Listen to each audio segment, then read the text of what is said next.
I'm excited about my guest today. This is Talk to Me with Eugene Williams Jr.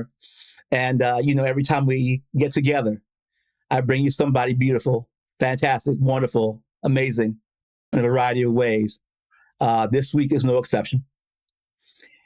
I first met this young lady in, it would have to have been 1983, maybe 83. We were students at Ransom Everglades Lower School, or Lower Campus, back in 1982, 83, somewhere in there. We were eighth grade. And one of my earliest memories of her was every day or every other day after school. For some reason, we were always picked up last when it was time for pickups. I don't know what that was about. I'm still, my mother, God rest her soul, has passed, but I still, before she left, I was like, why'd you always pick me up last, Mom? What was going on? But anyway, that's another discussion for another day. And so I liked to sing, and she was a willing listener to my songs. And so those are one of the fantastic memories I have of her, singing to her at the end of the day, at the end of a hard day, and while we're waiting for our parents to come home and pick us up off of campus. But I want to tell you about her now.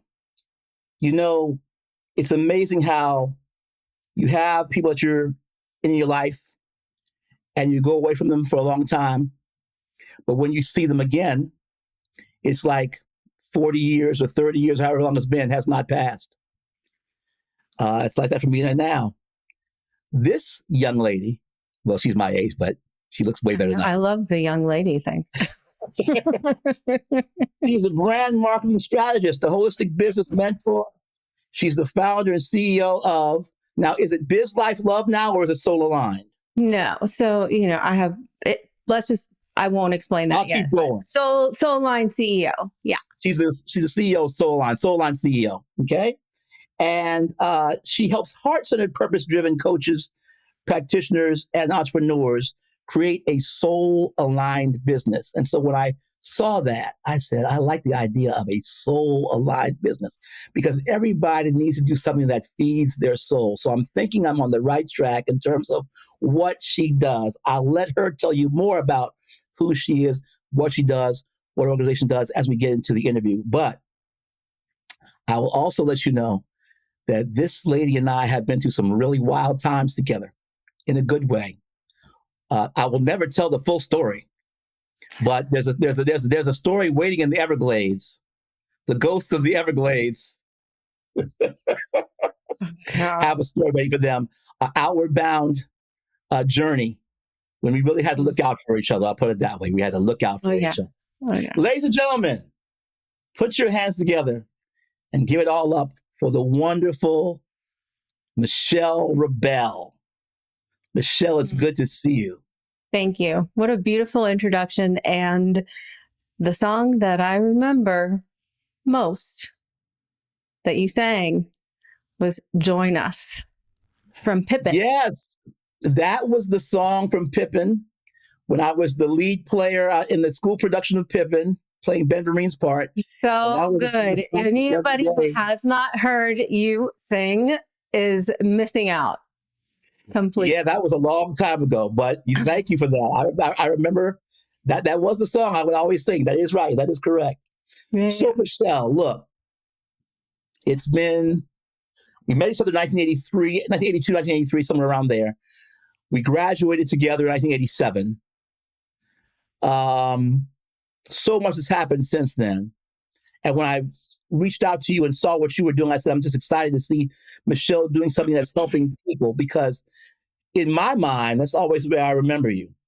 There were a lot of people in our school who were very standoffish, sometimes very self-absorbed, sometimes very, just put themselves above and beyond everybody else, which is maybe a natural response when you're a teenager, but you were never that.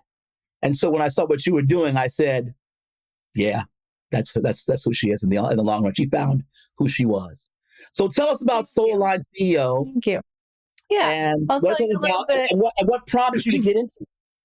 Yeah, I've got stories for you. So what I do really is I like to call myself a co-creator with Okay. women.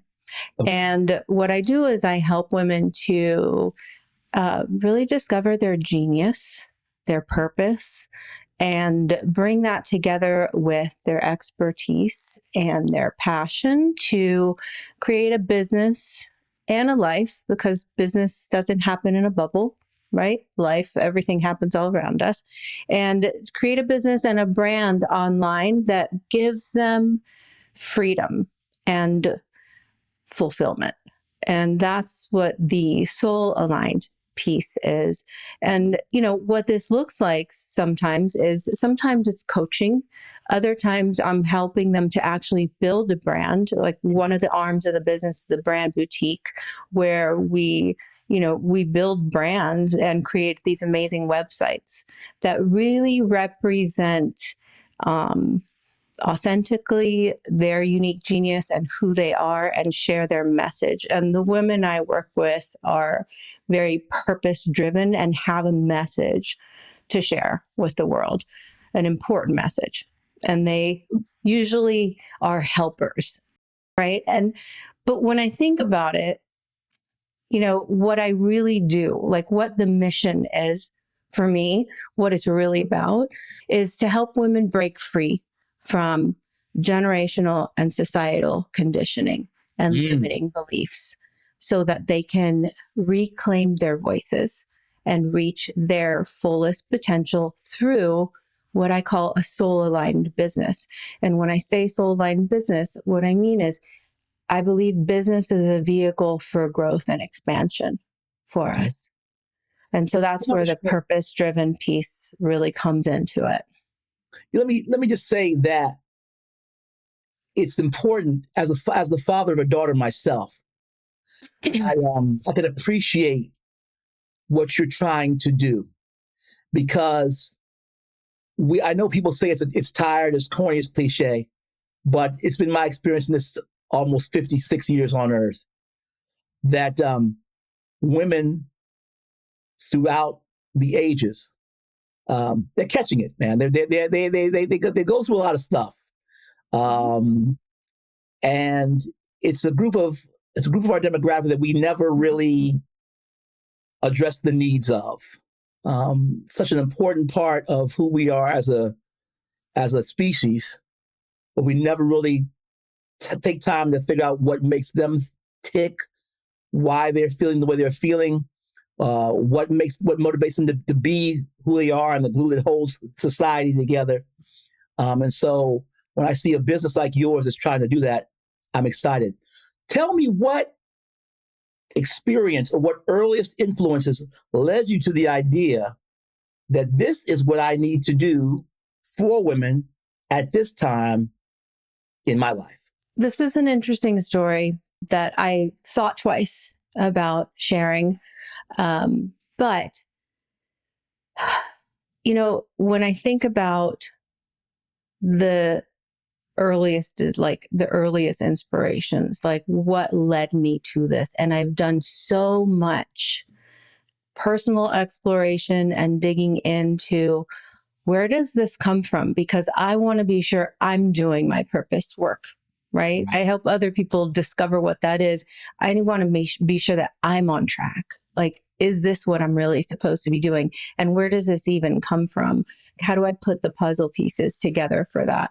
So I'm going to share a story that I have never publicly shared before. And I share a lot of stuff publicly, but I have never shared this before, and it's loaded and it's very personal. Well, before you share it, I want to say that I'm honored that you felt that my space was a safe place to do that. It says a lot about our former time together, and I appreciate that. So go ahead and let us in on it. Yeah, I definitely feel it's a safe space. So grew up in Miami. I'm a first generation American, so born to Cuban parents. My grandparents escaped from Cuba. One of the first families, I know there was a whole lot of that going on throughout the years. And then in the 80s again, my grandparents were one of the first families to actually escape from Cuba. There's this whole story around that. But they brought someone with them who was very influential in my life and what was to come. And this woman was Afro-Cuban, and essentially she was a slave. Her name was Dulce. She had no education. She had some physical issues, which what I know now, I believe, is to be lipomatosis. So it's like bumps on your skin. Growths, right? yeah. Like all over. Yeah, growths. And the point is, she basically raised me. Like I loved her so immensely. When I was growing up, when I was very young, it was like an extended family almost. Like at one point we were living with my grandparents. When we didn't, we were just like 3 blocks away from them. So I was always there. So this is my entire childhood there. And I honestly loved her like a mother. And from a young age, though, I observed how she was treated. And this is why this is hard. I've never shared this because there's a lot of shame for me involved in this, even though I was the observer. But she slept in the garage. If you know, I mean, Miami is not a cool place. A garage is hot. She slept in a garage. Somehow this was okay to my grandparents. And she had about 3 to 5 dresses, like they were all the same. So kind of like a uniform. She didn't eat with us. She ate in the kitchen. She was treated terribly, and it was very confusing to me. Yes. And it broke my heart. From a young age, I just wanted, she was there for me though. She was the one who listened to me. Like I felt seen by her, right? We enjoyed each other's company, and I would play school with her, and I taught her to read in Spanish. Like I didn't know how to read in Spanish, but I know how to read in English. Spanish was basically, I learned English and Spanish at the same time. And I had these like Spanish children's books, and I taught her to read in Spanish because she didn't speak English. So I remember as a child sitting on the couch and watching all of this happening in front of me, like the dynamics. And really it was my grandmother really treated her very poorly. And I just thought, I want her to be free. I need to help her be free. And in my child brain, I was like, I'm going to help her be free, you know, but there's also this helplessness of like, how could a child possibly do that? Yeah. And this is something that no one knew outside of our home. I didn't tell my friends. You are blowing my mind right now because I damn sure didn't know this. I definitely didn't know this. No, I didn't tell my friends. I didn't, in elementary school, nobody knew. I did the same report every single year in elementary school, which was all on how Lincoln freed the slaves, because I didn't understand this. Wow. It consumed me completely. Yeah. And I would tell her, you need to come live with us. And like, maybe at that point, there was a time when we were like 3 blocks away or something. And none of it would ever happen. But it was horrifying. And what does this have to do with what I do now? It just makes so much sense, because what this all comes down to is I just want women to be free. I want to free women. I want to help them liberate their voices. I wanted her to fight back, just to speak, to release her voice. I want, to be seen. And that's what I help women to do. Strip away the, sure, a website, a brand, all that. It's being seen and being empowered so they can be free, so they can do things on their terms, in their way, leaving all the shoulds, all the conditioning that we get from society, from our growing up, from our family, leaving the oppression behind, right? How do you create a business that is soul aligned, doing something you're passionate about, Right. so that it liberates you in so many ways? So really what it comes down to is, I feel like it's all about helping women to free themselves.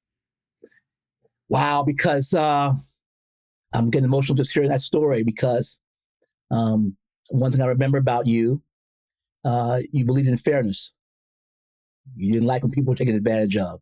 That used to tick you off in a royal way. I remember that very particularly about you, especially. And so when I hear that story, I began to understand more about what some of your motivations were. I also think that we need to, as a society, need to do a better job of educating our males about the fact that because a woman can express what she wants to do and can build a business and can do things, independently of us guys, it doesn't take away from the need we have as men and women for each other.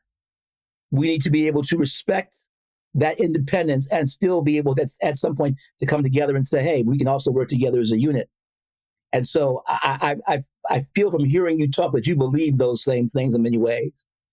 And so now that we talked about the motivation that brought you to the idea of getting involved with women having businesses that are soul aligned, I know that this path has had to have had its ups and downs.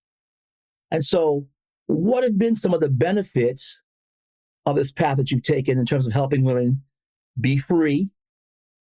And what have been some of the drawbacks of that same path? The benefits, the beautiful parts, is when you're in it, when I'm in it, and when I experience one-on-one with, I love working one-on-one with women. And when I see the breakthrough happen right in front of me, where you go from, someone goes from, who am I to actually do this?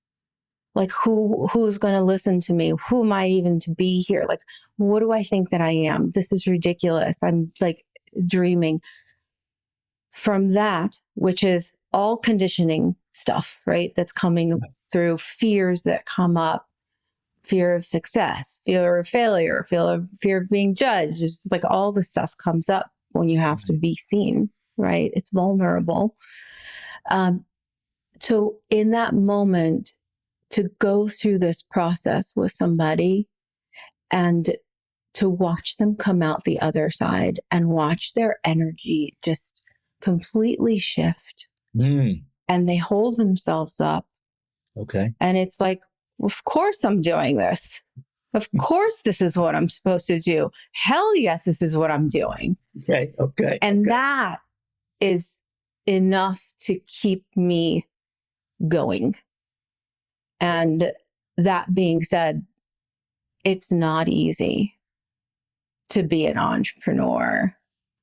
First of all, because I think that a lot of us, the people I tend to help, are kind of accidental entrepreneurs. Like, they're not exactly, wired, so to speak, for business. And it's hard. And with entrepreneurship comes a lot of challenges. One, being isolated. Falling into isolation is something to really watch for, because we do that really easily. It's us. We're growing a business and we can fall into this isolation and we spin out because all the stuff comes up. Like our heads take over, our egos take over. It's just, we go crazy, right? Yeah. And we talk ourselves out of doing the things that are going to help us, because in the end, we're helping other people. Right. And I think that's one of the biggest challenges. I think a huge challenge is visibility. It is being seen. It is doing what you're doing. You know, it's being out there, putting yourself out there. You know, it's vulnerable. When we put ourselves out there, we're putting ourselves into this mix of what's going on social media, which is freaking overwhelming, right? And so much comparison and so much judgment. And yes, like who even, like my people are like, I don't want to be a part of that, but we have an obligation to, right. One, because we do need to have the visibility, but like, who are we to not share what we know? How are we supposed to spread our message, which is so important, if we don't, as Brene Brown would say, like, go into the arena? Yes. And the arena is hard. And there's a lot of people giving judgment who aren't in the arena, and they need to not do that. They can mind the business, because it's very easy to comment on something you haven't done. And it's always been my philosophy, if you haven't done it, don't talk to me about it. I don't want to hear what you have to say, because I need somebody that's done something. Right. But so what would be the average, if it's possible, who's the average client that would come to you and say, hey, Michelle, help me find my match. Help me find what my soul's aligned with. What type of people do you usually run across in what you're doing? If you can narrow it down to a demographic or a particular set of demographics, like what are the age groups? What's the racial component? What is it? Yeah. So, women, between the ages of really 40 and up. At this point, they're like, I've had women who are, 70, right? And, but also in their 30s. So, it blends, it mixes a little bit, but usually they're in a point of transition. Mm-hmm. They are coming out of a career, a long profession, corporate, and they realize that they want more, that's just not satisfying their soul. Yes. And they're done selling their souls. And they tend to become coaches, or they like to get a lot of certifications. My people do. Very intelligent, like sometimes too smart for themselves, where it's like, let me get another certification instead of actually like getting clients, right? So they find themselves right in that place, and they don't know how to talk about themselves. They don't know how to talk about what they do. They don't understand what the message is that they need to share with people, and they have it in their heads, but it's really hard to articulate it, right? And how, and creating visibility for themselves, it seems dreadful and horrifying, and they would rather sit in a corner and read self-help books. Like, we just want to learn about ourselves. Like, I'm just like my person, right? Yeah. And big on self-development. They're practitioners also who are moving out of, like, I've had pharmacists, lots of pharmacists, actually, it's bizarre, who has moved from that role of pharmacist more into the coaching and consulting role. So my people are coaches, they're consultants, they're working with people. And, then every once in a while I have, like one of my people is an Airbnb host. So it's varied, but in general, it's women wanting to help other people. And they're coming from a place where they didn't have the freedom. So we're talking about women who are making that pivot at some point in their life, and I think it's a pivot that's universal. We all make that pivot. Mhm. You do something for 20 or 30 or 40 years and you realize that what you're doing is maybe never was, but it's definitely not now who you are, and you want to do something different. You know that we have a limited amount of years on this earth, and you want to be able to share with your knowledge with people in another way, in another fashion, as life goes forward. So if there are women watching this podcast who want to contact you, who want to seek out your services, who feel the same way you feel and have the same goals as you have, how would they get to contact you? How would they get in touch with you? You can go to my website, Soul-Aligned CEO.com, and I'll make sure you get a link for this as well. You can book a free strategy call with me. It's something I offer your audience, and I'll make sure you have a special link for that. Okay. Yeah, and if you muster up the courage for that, because I know it takes courage, but just we'll get on a call and talk about what is the vision. Like, if anything, I help people to clarify, like, what is it that you really want? Because I think sometimes we don't know. And then, map out, what can this look like? What could it possibly look like? So that's a huge benefit. I also have a lot of really free tools that are very helpful. One of them that you can also get on my website is how to, I think it's like 8 ways to grow your visibility without social media. So that social media is not the number one thing. I'll make sure you have the link to these two. Yeah, that's And really good. also, human design is something that I use in my business as well. And I have a free offer for that too, where you can discover your entrepreneurial type with human design. And that's a whole fascinating experience on its own. So yeah. Well, here's the thing about talking to old friends. Time flies. And before you know it, 30 minutes has crept up upon you. And you just can't believe that you've gone this many decades without having a personal conversation with somebody. I learned a lot today. And I am intrigued by what I've learned. But in terms of being surprised as the effect that it had on you, not at all, because everything that I remember about you is in line with who you are right now. And so I'm just honored that you would spend this time with me. We may have to have a part 2 and a part 3, who knows? But I just want to tell you, it's good seeing you again. And I'm just wishing you the best in everything that you are achieving and everything that you're doing for other people. Ladies and gentlemen, you have been blessed for the past 30 minutes with the wisdom, the beauty, the intelligence, the goodness of Michelle Rabell. And Soul-Aligned CEO.com is where you ladies need to be. This has been Talk to Me with Eugene Williams Jr.